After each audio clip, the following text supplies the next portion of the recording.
everyone. Welcome to our Mornings on Main webinar where we're going to be talking about grants, some next steps, and easy wins. We're really excited to be bringing this to you all. There's been some, obviously, at the federal and the state level, some different things that are happening with grants. So we're going to be talking about that a little bit and talking about just some easy tips for you as you're considering grants for your organization and being able to enhance what you're already doing with your program. So we can go to the next slide. So just as a reminder, all attendees are coming in on listen only mode. And so you won't be able to unmute or anything like that. We do ask if you do have questions, go ahead and put those in the chat. We're going to be going through those at the end. And so instead of unmuting or anything like that, make sure to put those in the chat and we'll put some reminders in the chat as well throughout the presentation for you to make sure you get those in there because we will have some time at the end that Katelyn will be answering those questions. If you don't have any, or if we don't get to your question, you go ahead and email me or Katelyn, or you can see Keith's information up on the screen there as well. So if we don't get to your question, go ahead and send us an email. We'll make sure to get back to you on it. So I wanted to introduce today's panelist, Katelyn Brotherton. Actually, I'll let her introduce herself. She'll do a better job of doing it than I will. So go ahead, Katelyn. My name is Katelyn Brotherton. I'm on staff with Missouri Main Street Connection. I am the Strategic Partnership Coordinator. And so I do a lot of work with our grants, applying for our grants, administering our grants, doing the reporting on them, and also working with our staff member, Kathy, on doing the work that we'll talk about a little bit later to support you all as you're looking into grants and grant writing for that. Absolutely. Thank you, Katelyn. Then before she gets started, I did want to give a reminder that Katelyn actually did a grant webinar back in February 2026. If you weren't able to check that out, or even if you were able to and you need a refresher on it, all of our videos that we do, all of our webinars are all recorded and put on our YouTube page. And I can actually put that into the chat once Katelyn gets started. So you have that and you can pull that up later. There's a lot of great information that happened with that webinar itself. And this is going to be a continuation of that conversation with some additional information. So with that, I'm going to go ahead and turn it over to Katelyn. All right. Well, I want to say welcome again to everyone. And Ben had mentioned the past webinar that I provided back in February, and this is building off of that webinar. So I would say this is kind of a 102 of what we covered in that first webinar. Not that you needed to attend that by any means, but it is just kind of the next steps on what you can be doing to further your grant journey.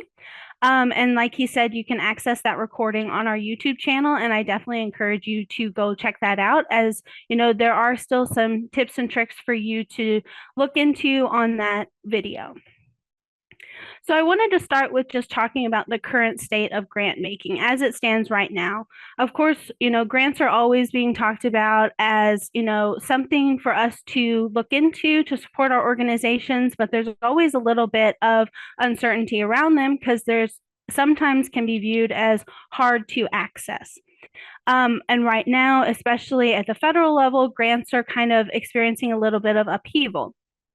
And so sometimes they're being canceled or altered as results change.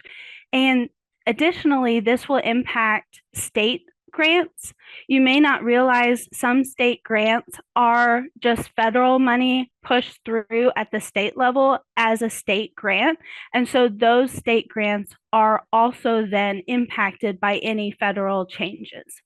And so I don't want this to discourage you from looking into grants because there's still plenty of grants out there for you to access, but it does cause more competition as you go into looking for these grants. And so just talking more about the federal, just something to keep in mind, some programs are still awarding past year's funds, and so they're not yet dealing with any of these changes. So that means that they could still alter what they're requesting or have no funds to award. Some programs have solicited applications, but they haven't yet seen their appropriations be awarded to them. And so they can't yet award those applications. It doesn't mean they won't receive those appropriations, but they're still not yet in the budget to receive them. And then some were canceled. And so it just leads to anyone that was receiving those funds looking elsewhere. And so then that does increase the competition at all levels, federal, state, foundation, and local. So especially if you're new to grant seeking, I don't say this to discourage you by any means, but obviously you don't receive a grant if you don't apply. So there's still grants to be had. And in their 2025 report, Grant Station stated that lack of time or staff continued to be the greatest challenge among grant seekers. So it's not even that there are limited grant resources in money, but it is the lack of time from grant seekers, and that continues to be the case. Also, outside of like a general other category, the federal grant category was the lowest source of grant funds in that survey. So people are looking at other areas of grant funds to support them. I also wanted to share this graph, grant success rates by number of applications. It is always stated that the more applications you submit, the greater your chance of receiving even just one award will be. I wanted to note that I feel like the over 30 amount is a little bit crazy. It is a lot to dedicate, especially for Main Street organizations, in all that you do, and in some of you that don't have dedicated staff, and those of you that have dedicated staff don't have dedicated grant staff. Those that are submitting over 30 applications, I anticipate they have dedicated grant seeking staff. But you see how the number on the bottom is the number of applications they submit, and then the percentage of the application that they are awarded, the success rate they are awarded. And so while this number, the number 30, is a little much for us to expect you to apply for, shoot for a 3 to 5 range, whether that be grants that cover your whole organization, because as Main Street, you're a comprehensive organization. And so you are able to match with a lot of different applications because you cover a wide range of topics, or you are just wanting to get some organizational support, or you pick out some of those key project areas that you need grant support. Shoot for, my third bullet point here, first quantity, then quality. You have to submit a lot in order to have the opportunity to be awarded. But also keep in mind that the fact that you don't submit any means that success rate of being awarded will be 0. So just submit one and look at this percentage of being awarded. The quantity versus quality, just getting yourself in the routine of submitting an application and trying to understand what they mean by their questions, what they're looking for, learning how to research the granting agency will help you learn how to first submit more and then fine tune them into the quality that is more likely to get awarded and not need quite so many applications, or we'll see a higher success rate.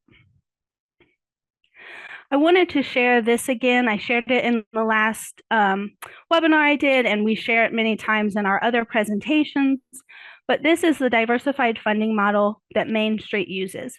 And one of the key points that many grant agencies made whenever they were talking about the uncertainty at the federal grant making level was to diversify your funding from grants. And Main Street has always been really onto the diversified funding model.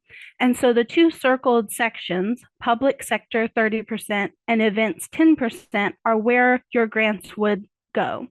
Of course, the public sector would be those federal, state, potentially county and city if you get grants from them, or any others would fall into that 10%. So your majority of your budget in an ideal world, understanding that, we're all striving to achieve this, but in an ideal world, it would not make up the majority. But grants is a great place for you to look for diversity in your funding model. So I wanted to talk about some grant tasks that you can work on now to prepare yourself for upcoming applications. And that's kind of why I chose August as the time to hold this webinar, because now is the time to prep.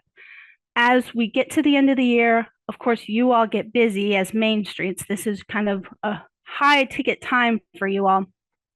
But also, we're working on either a fiscal year start of October 1st or calendar year start for new grant opportunities to come available. And so you can take this time to really start working on tasks to make this an easier process for you. So the first task I would encourage you is to spend some time automating common grant tasks. And we're going to talk about each of these.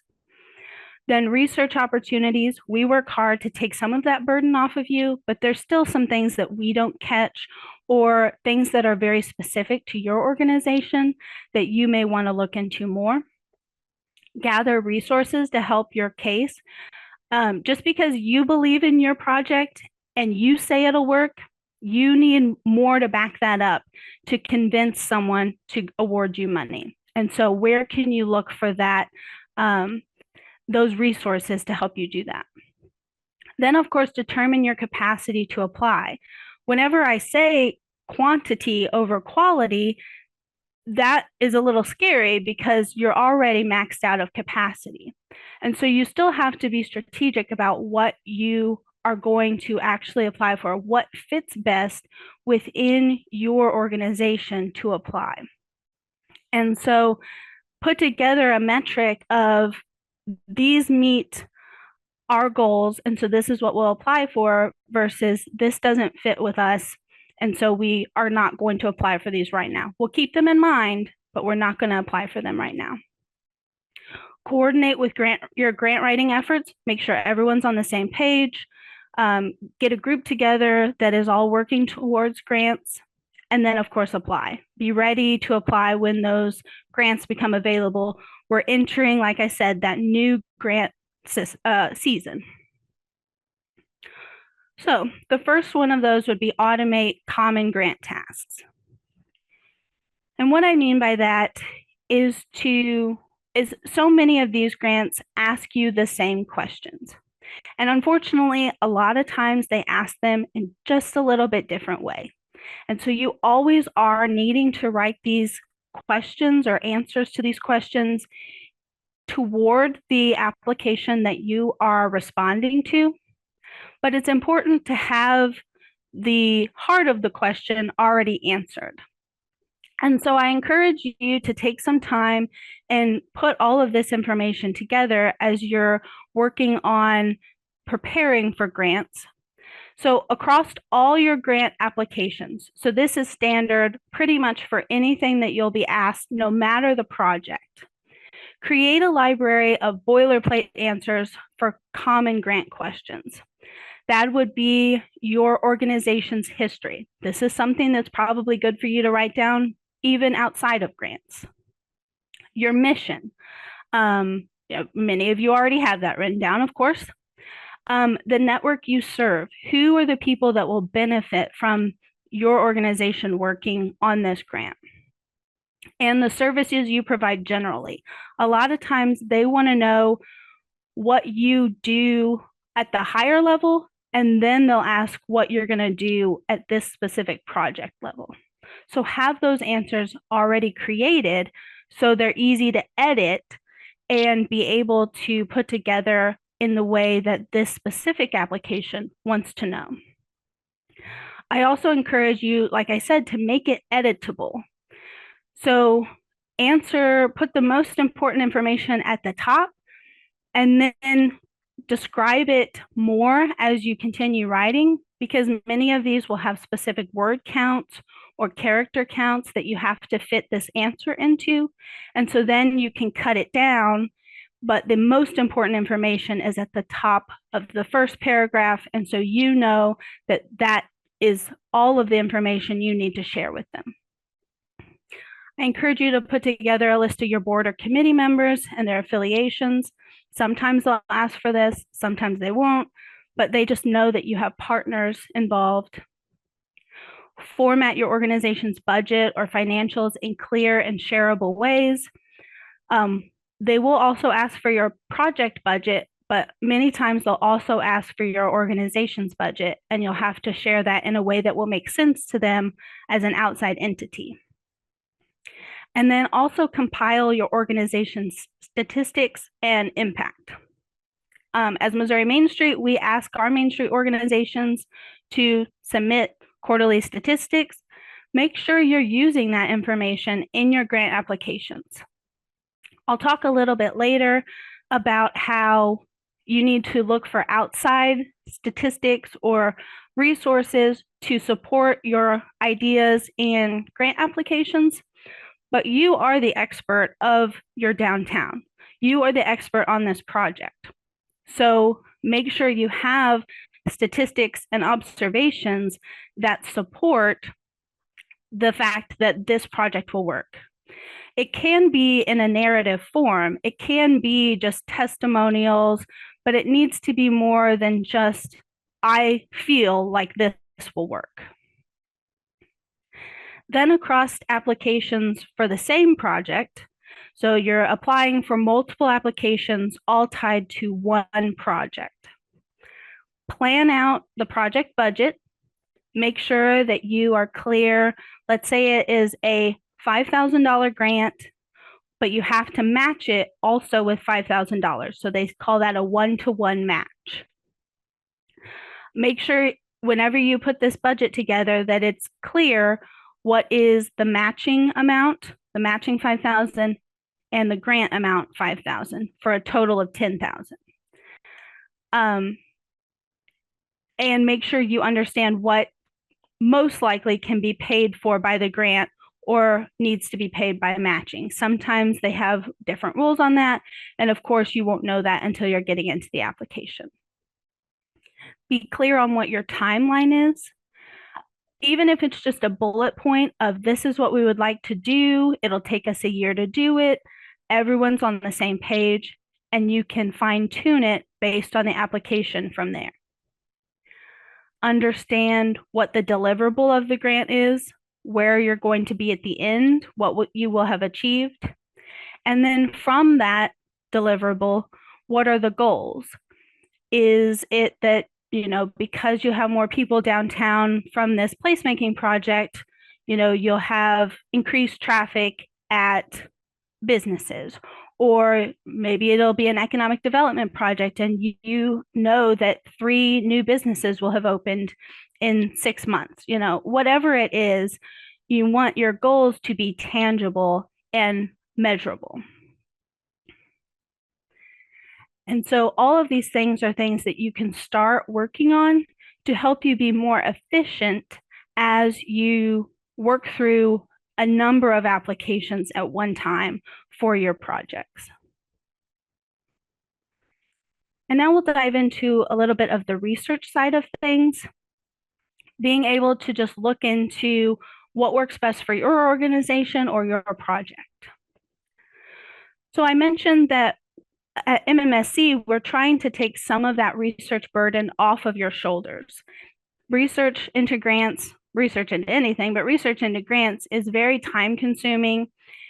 It takes a lot of effort, and then a lot of times you get really nothing out of it because you search and search and search and don't find a grant that works for you. So as the coordinating program, we know generally what Main Street projects you're working on. And I should say, so the Main Street Grant Resource Directory is a monthly newsletter available to you that will bring all of these Main Street related grants together. We also created the MMSC grant calendar, which is on our website. It is a calendar you can use that has all of the dates, the open dates for applications, the closing deadline dates, any potential webinars we find. It's available to you so you can kind of see most things that are in the grant resource directory in a different format. I know sometimes people work better off of a calendar format, and so that's why we created it for you. If you click on any of these dates, you'll see a description and the link available. Additionally, you can look into working with your regional planning commissions. Oftentimes they have assistance for applications, or they themselves are doing applications and would like your assistance as a partner. And that's a great way to kind of dip your toe in and be part of an application without being the lead. And so you can learn a bit that way, build that relationship. Also, MU extension offices would have some resources available.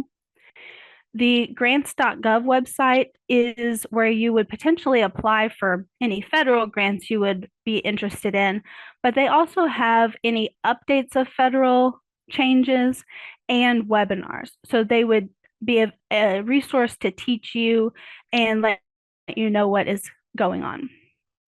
Additionally, Grant Station has a free newsletter. There are some options on Grant Station that are paid, but the newsletter that they send out is free.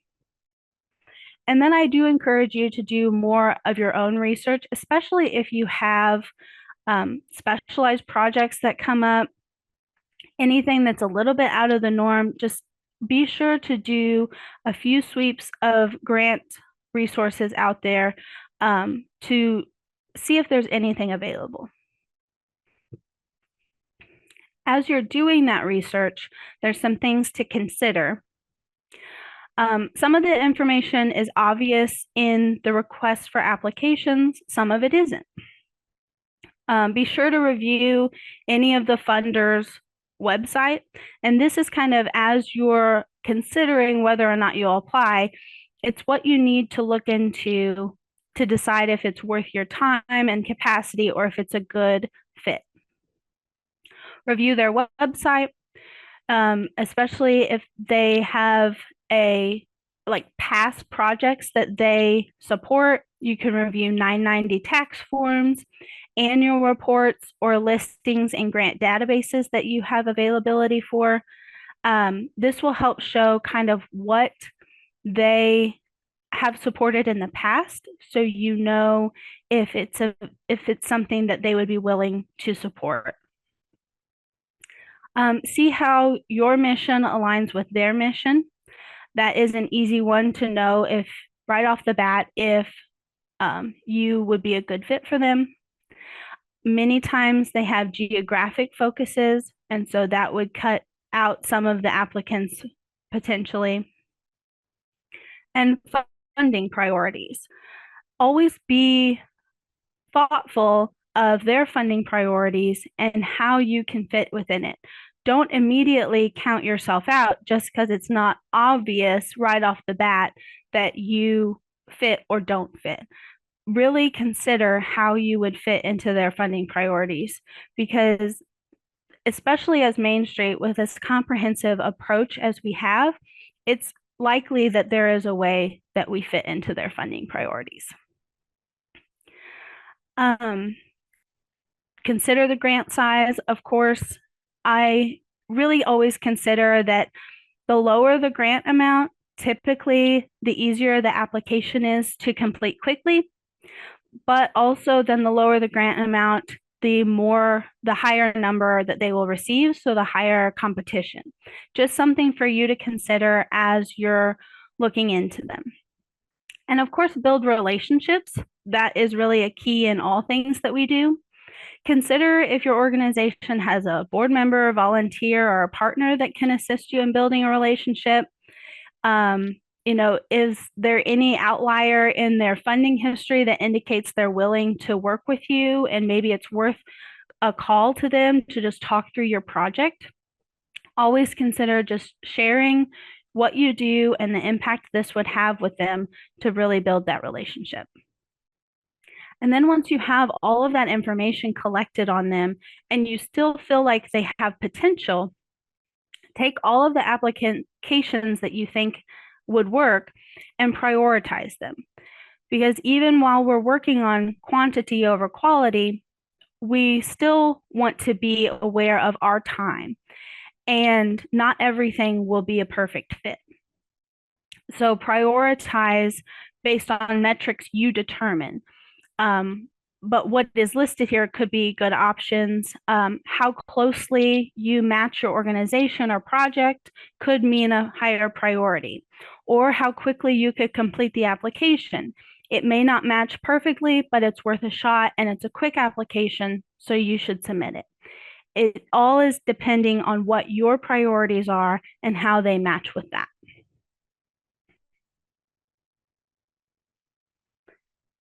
Then here are some resources for you to consider as you're working on your application. Like I said, you want to build up some resources that support your project and your claims in your application so that it makes it a stronger application. The first one I wanted to talk about is transformation strategies. Of course, transformation strategies are a Main Street tool to help us be strategic in the work that we do. And Main Street organizations utilize transformation strategies selected through community input to guide the work that you do through the Main Street approach for about 3 to 5 years. And many organizations have selected 1 to 2 strategies that they then use to determine programs in each of the 4 points to help them accomplish these strategies. Your organization put in the work to determine these strategies. Now you use it to find grants to help fund the work. It helps you guide your planning and be strategic in your grant seeking. So it helps you stay focused and it helps keep everyone on the same page. And then having your transformation strategies has twofold benefits for your grant seeking and grant writing. Be sure to use it as a resource because it shows community engagement, and it also shows that you have put in the work to be strategic as an organization, and that you have goals for your overall community and that this is a piece of that puzzle. So some items you can use to enhance your application, to make it stronger. The first one I've talked about already, but it is really your data. As I mentioned before, you are the expert of your community, your downtown, the work you're trying to accomplish, and you want to put yourself in the position to be viewed as that expert.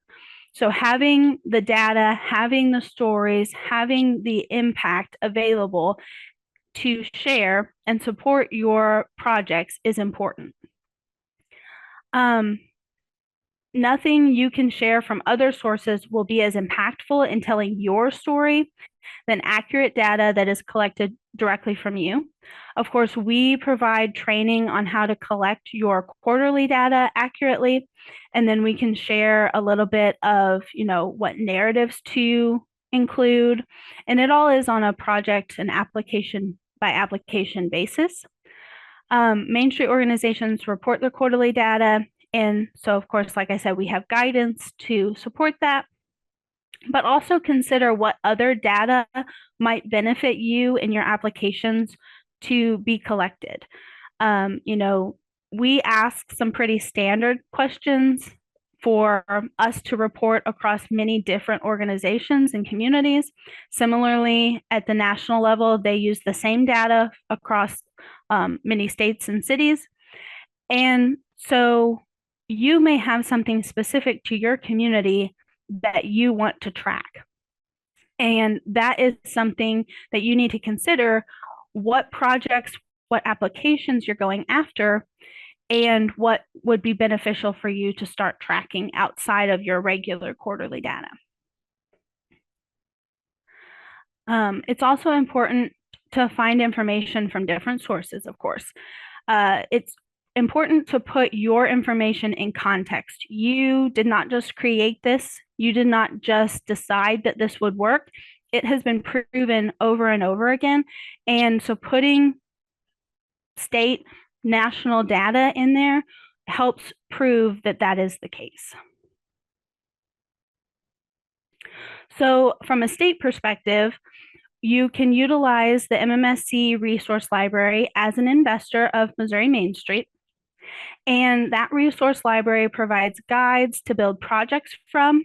It shows what has worked well in other main streets. So it might be something that you're interested in and provide inspiration to you and some how-tos.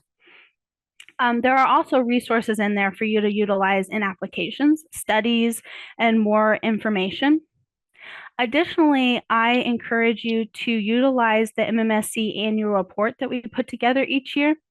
It highlights projects that each community has done. So again, it can be used as inspiration, but it also puts your efforts into a statewide context. It provides that annual statewide data to show that you are part of this larger network and that Main Street is successful in Missouri across the entire state. Additionally, Main Street America and other main streets are a great source of this information as well. For Main Street America, again, it's further context for your efforts. You need that statewide information from Missouri Main Street, but then you can have nationwide data from Main Street America. They also have a resource library with guidebooks and other resources. You also do need to be a member to access it, a member to Main Street America.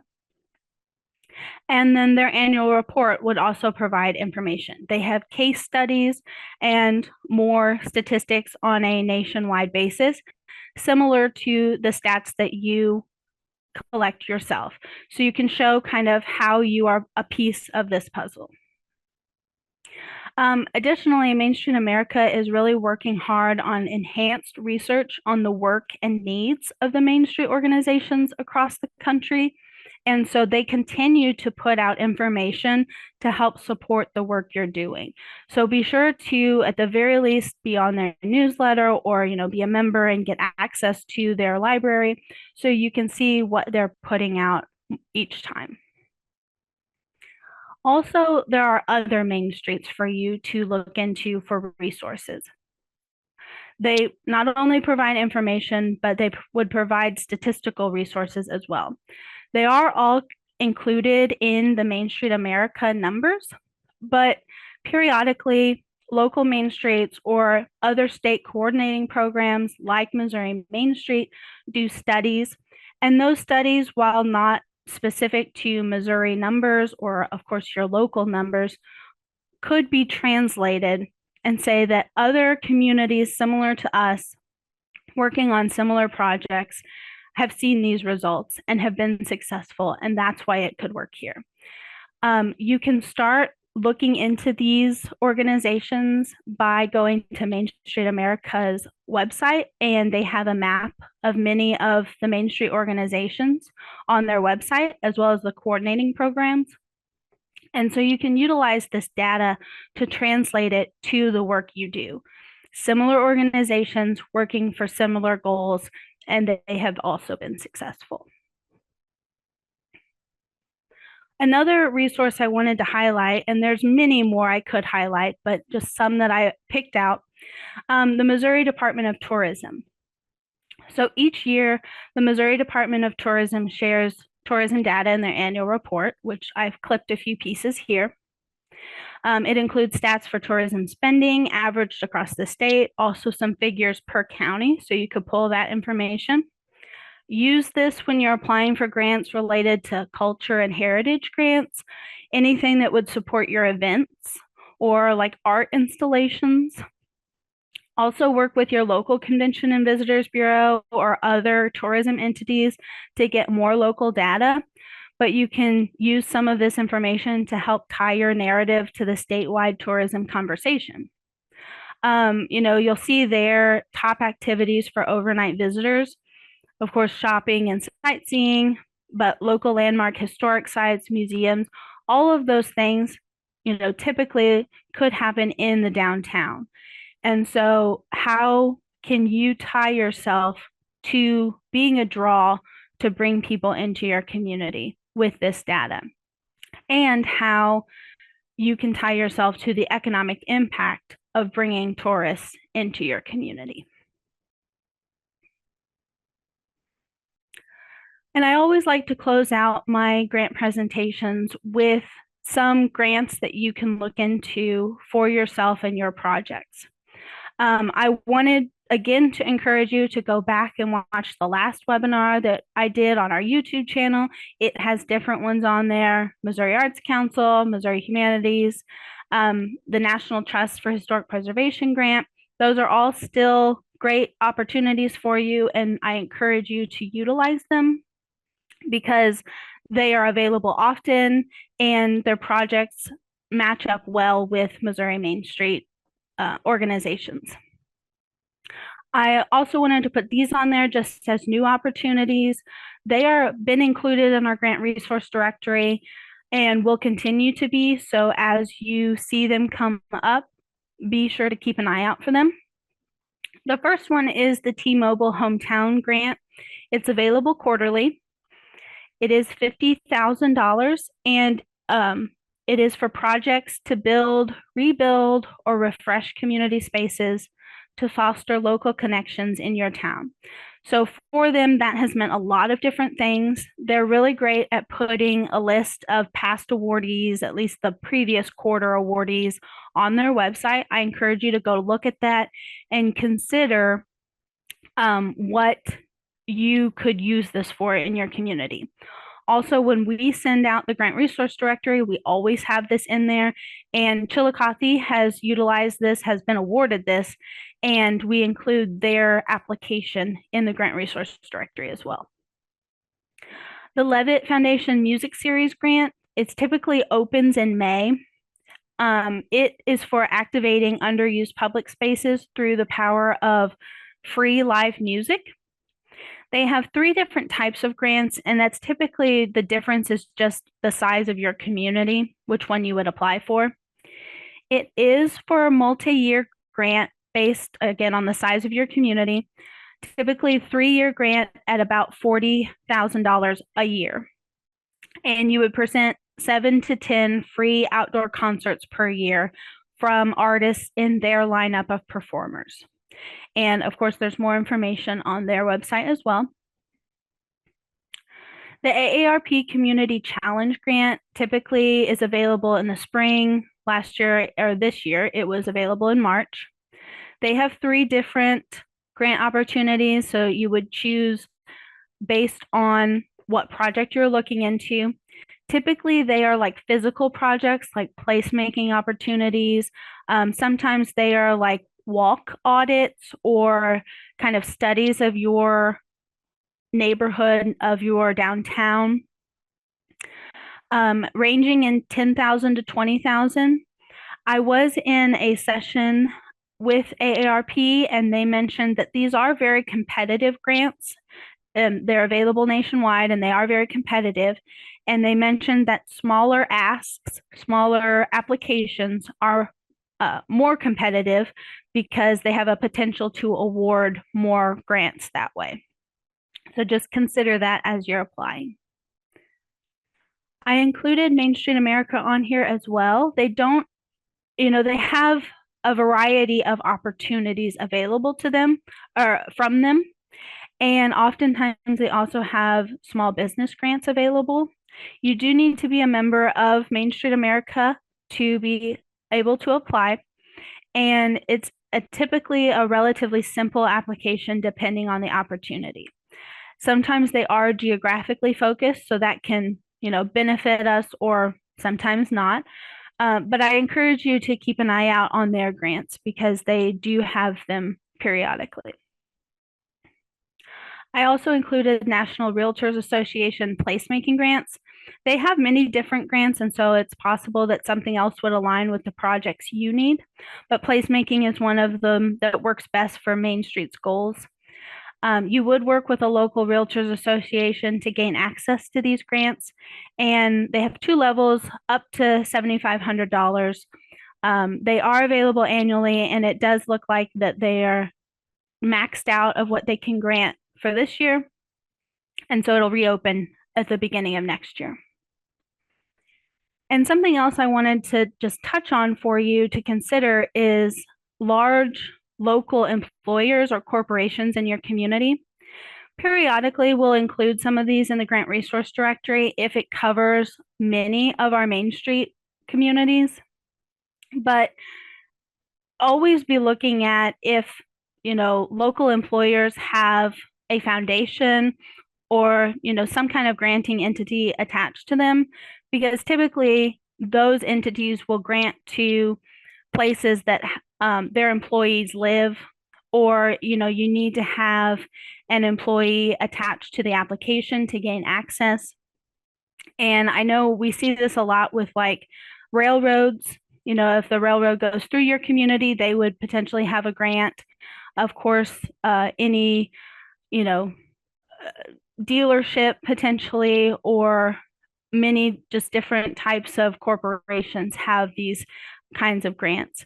And the employees typically do have to be involved in the application. So I encourage you to kind of take stock of what you would have available and do that research. As I mentioned, we include some of that in the grant resource directory, but many of these, at least all of the top 5 there, will be included in the grant resource directory as they come available. And then I just wanted to close out here before we have some questions, to remind you, if you're not already signed up for the grant resource directory, to do so on our website. And that is a monthly newsletter that comes out from anything we have collected throughout the month. And we put it on there organized by deadline. So hopefully it's easy for you to manage and scroll through and take a little bit of that research burden off of you. Okay, and I think now we're ready for any questions anyone might have.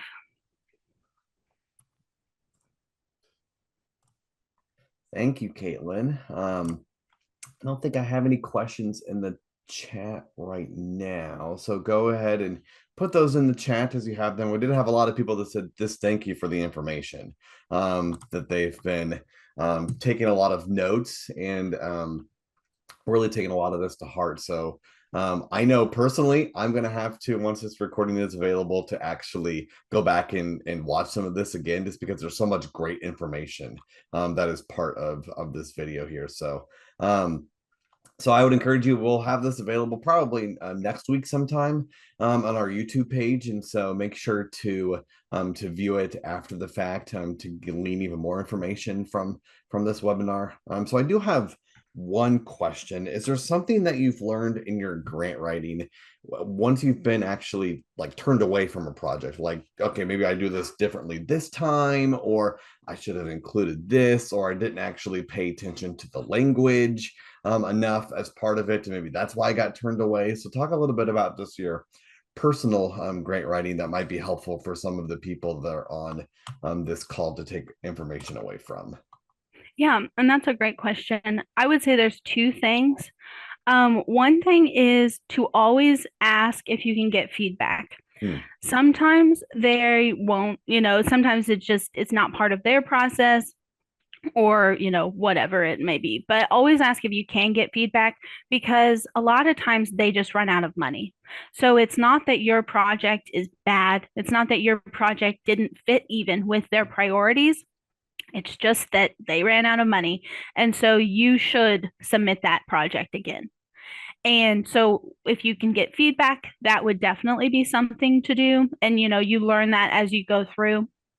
The other thing, and I mentioned it in the other webinar, but I really want to stress this point, is Main Street is not something that many people outside of it truly understand.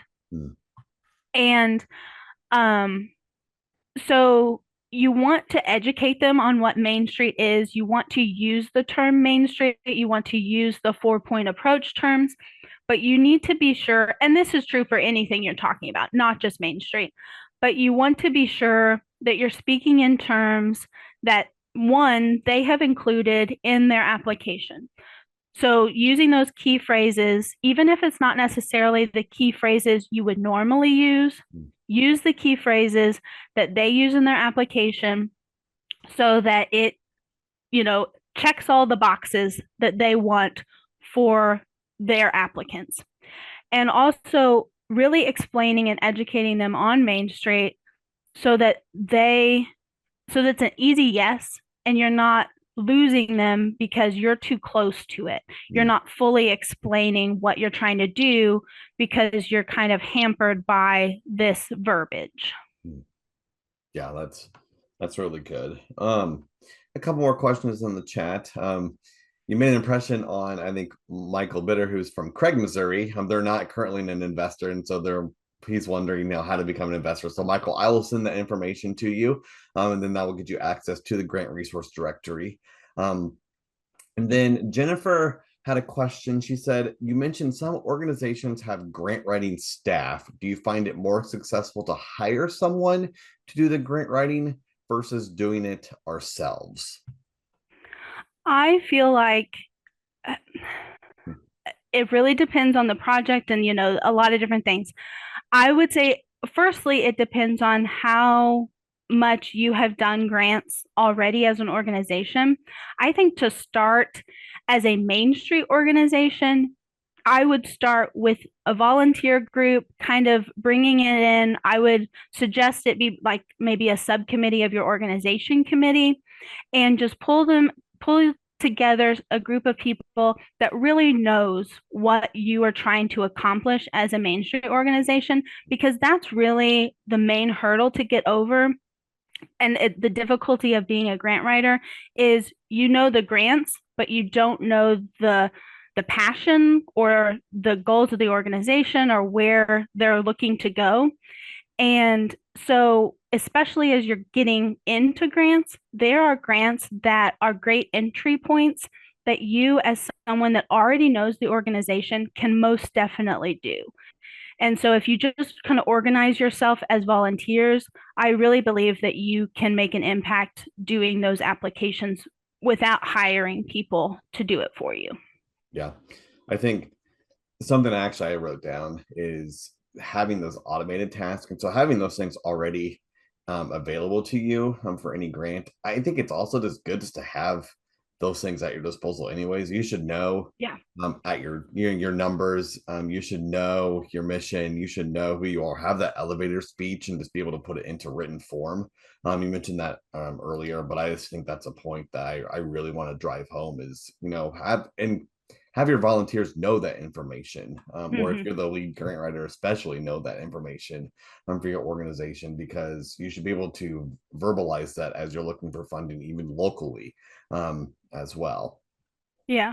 And I would add too that even if you have a grant writer, there's a lot of time that you would still need to put in to confirm what they have written, because you have that organizational knowledge. Until they get to the point where they're also part of it, you have to check over the work, and so it doesn't take off all of the burden. It would take off some of it, but it doesn't take it all away.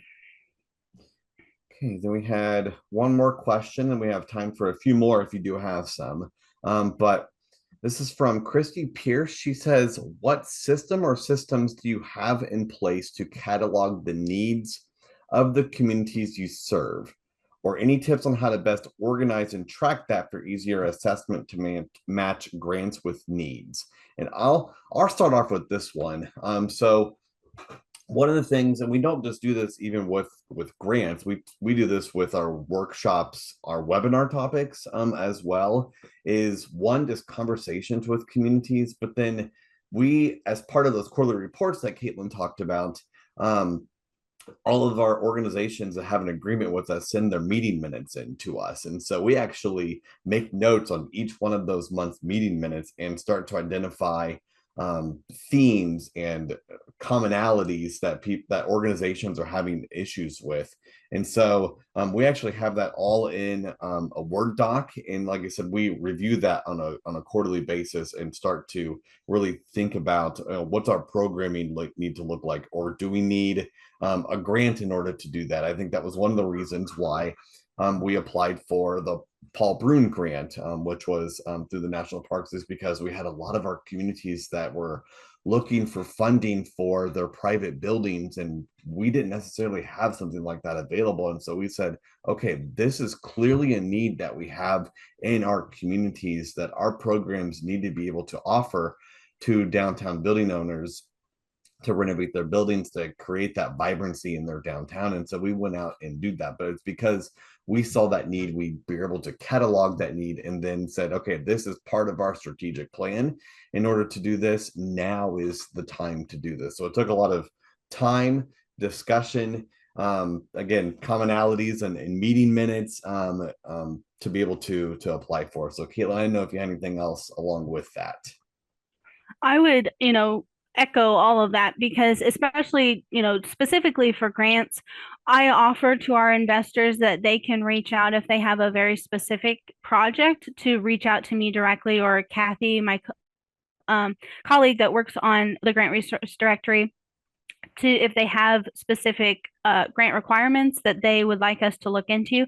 But we don't spend a lot of time doing that one-on-one research just because it is so time consuming. But we have these worksheets that we put together for those common grant questions. And so, like Ben said, we get a lot of similar questions, or at the very least, we know that these grants can potentially work for similar projects. And so, as we're talking with people, we're learning what is, the new ideas in Main Street. We're just kind of in it. And so we can expand our ideas in grants. Another thing we do put in there is things for you all to pass on. So whether you're working with your cities or, small businesses, we do some of the small businesses, we move that through Ben and Keith as the field services. But we include some things that your cities do have to apply for, because sometimes they are the required applicant. But either they can partner with you on, or it can offset some of their budget to potentially partner with you on outside of a grant. And so we encourage you to look for grants through the grant resource directory or other ways that you're not necessarily the applicant on, but you can then partner in offsetting some of these budget requirements on. Right. I think with that, I'm going to talk about some upcoming training opportunities that we have. So we're getting close to, I cannot believe we're saying this, close to the end of the year, as we're starting to finish out the second quarter or third quarter and getting into the fourth quarter. I do have a couple of opportunities. The first one is, you can see on September 9th, the Fostering Effective Partnerships and Collaborations webinar. So this is actually, we call these our capacity building webinars. This is actually part of a grant that we wrote, is to provide these additional webinars for these kinds of purposes. These are all subjects that we have found that our Main Street organizations needed additional help and guidance in. And so this one is specifically on how do we actually foster those partnerships within our communities? How do we have those conversations? How do we have those collaborations? And so we're going to have a former Main Street director from Lawrenceburg, Jill Purvis. She's going to be on there September 9th, 8:30 to 9:30. It will be available on our YouTube page, like all of our webinars are after the fact. So if you're not able to view it in real time, you can view it then afterwards. There's gonna be a lot of great information based off of her time in Main Street. She served a lot of different roles with the Warrensburg Main Street program, and will bring a lot of experience and knowledge to this webinar. And then the next one is our our quarterly workshop, our Downtown Strong workshop. And so this will be in Brookfield, September 25th. We're really excited to go to Brookfield. They've been a Main Street program here for about 6 years now and have come a long way and done a lot of great things in their downtown. And they are very excited to showcase some of those changes. But then we also want to we're going to be talking about really savvy strategies and tactics for advancing your downtown's economy. So it's going to be very economic vitality based, but it's going to come from a national expert in the field. Someone that we've used in a couple different occasions. Jay Slinsog will come in and do this and be able to work with your organization on really what does economic vitality mean for your organization, and then how do you actually go and utilize that as an economic development organization. Is going to give you a lot of tools and resources to bring back to your community. And Cheyenne in the chat said we're very excited to have everyone to have the workshop in Brookfield. He is their executive director in Brookfield. So thanks, Cheyenne. And then the last one is our on October 27th, 22nd, we're having our historic preservation deep dive. We're going to be talking about tips and tricks on building renovation, but also some things that even before you have to get to that renovation point, to that point where it's a big 5-6 figure project. What are some different things that you're able to do that doesn't cost as much money, maybe on a quarterly basis? And so we're really going to be diving into that. This will be, like I said, deep dive. And so it'll be a couple hours long as opposed to just these hour-long ones. But there's going to be a lot of great information and important information. And so we would encourage not only just Main Street volunteers to attend this, but really board property owners as well to be able to view this information. And to come from the experts from our historic preservation committee will be presenting this information. And so we are really excited to be able to offer this to you all in October. So I think with that, I don't see any more questions in the chat. Will be available for viewing online in the future. Yes, Carrie, it will be available for viewing online in the future. As soon as we are able to upload this video, we will get it onto our YouTube page and it will be available to you. So with that, I just want to thank Katelyn again for all the great information that she shared throughout this presentation. And have a great day, everyone. Stay cool out there. Hopefully it's getting a little bit cooler in your neck of the woods as it's finally getting here. We're finally out of that heat advisory. So stay cool and continue to make a difference in your downtown. Thanks. Thanks, everyone.